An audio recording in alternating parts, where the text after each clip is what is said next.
Oh my God, meron na tayong mga fry! Hi guys, Vince here and welcome back to Drip.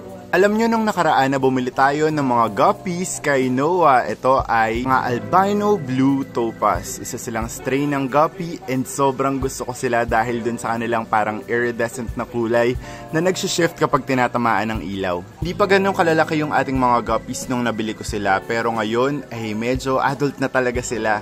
Na-observe ko yung mga female ng ating mga guppies and napansin ko na karamihan sa kanila ay buntis na. Sa bandang anal fin ng mga female na guppy, meron kayong makikitang parang kulay orange. Normal ito sa mga female na guppy na albino type or yung pula yung mata. Sa mga regular guppies, this one appears a bit black. Ito ay matatagpuan malapit sa kanilang anal fin. Ang tawag dun sa orange spot na yon ay gravid spot ng ating mga guppies. Dito sa gravid spot na to, nade-develop yung mga eggs dun sa loob ng ating mga guppies kapag natatapos na sila mag-breed.